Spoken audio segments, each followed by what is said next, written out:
It's in every circuit, every motherboard, every device you use, yet most people don't even know it exists. Solder is the invisible force behind modern electronics.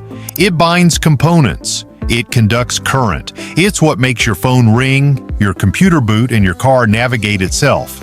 And it all starts with molten metal and machines spinning at 70,000 RPM. More than just metal glue, solder is a carefully engineered alloy, crafted with surgical precision in high-temperature furnaces and precision-cooled vats.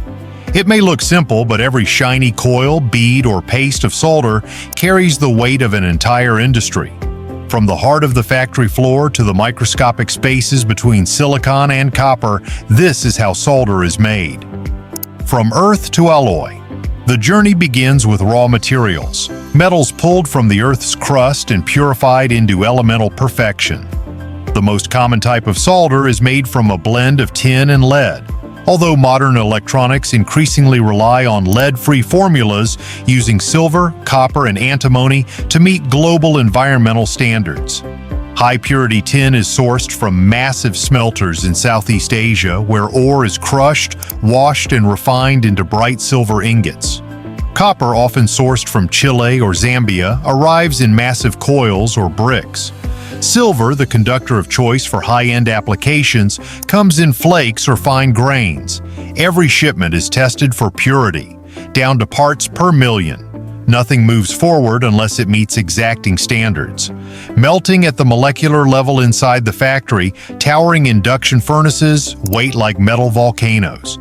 These massive machines can reach temperatures of over 400 degrees Celsius, hot enough to liquefy tin, lead, and copper without degrading their properties.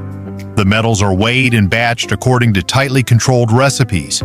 Even a 0.1% deviation can alter flow rate, melting point, or bond strength. With the push of a button, the metals are dropped into the induction crucibles. Coils around the furnace generate alternating magnetic fields that heat the metals directly through induction. In under 20 minutes, solid becomes liquid, glowing orange and bubbling with kinetic energy. But this isn't just melting. It's chemistry in motion. At this stage, fluxing agents may be added to remove impurities. The surface is skimmed to eliminate oxides, and high-speed impellers, sometimes rotating at 70,000 RPM, agitate the molten alloy, ensuring molecular uniformity. These blenders work faster than the human eye can track, creating a consistent mix that behaves identically in every application. Casting the core.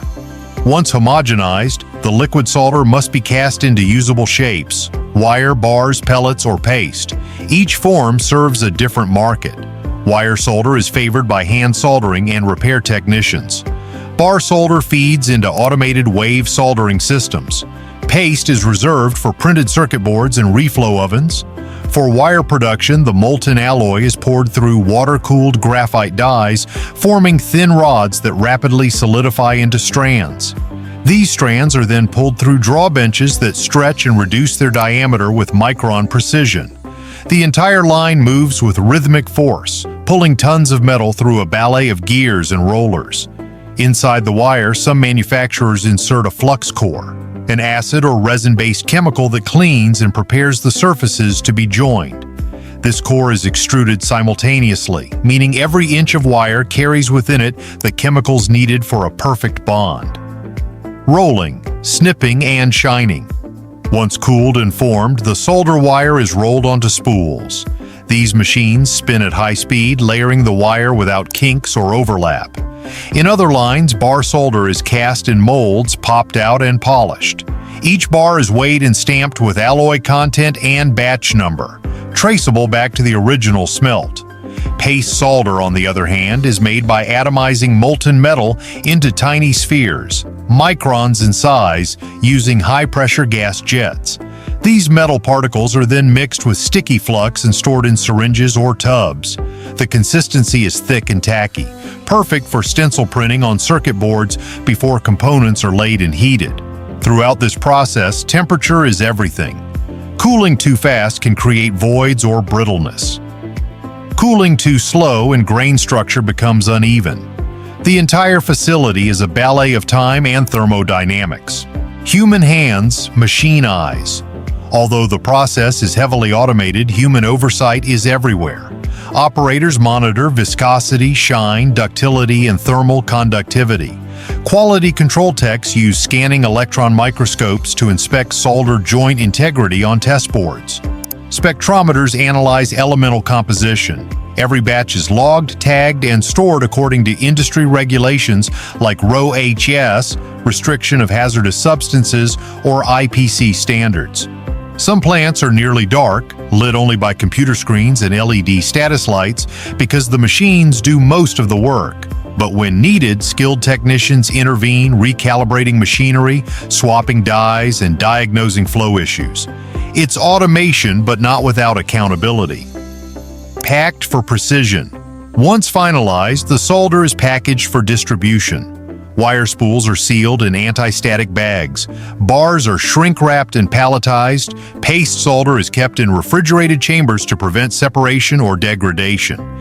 Each container is barcoded, batch-tested, and labeled with compliance data, shelf life, and melting specs.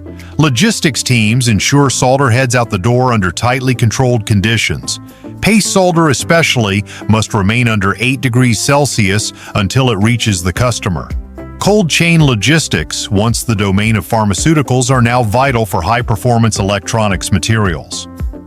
Global demand and shifting alloys. Every year, over 600,000 metric tons of solder are consumed worldwide, much of it by the electronics industry. As devices shrink and power demands increase, the quality of the solder matters more than ever.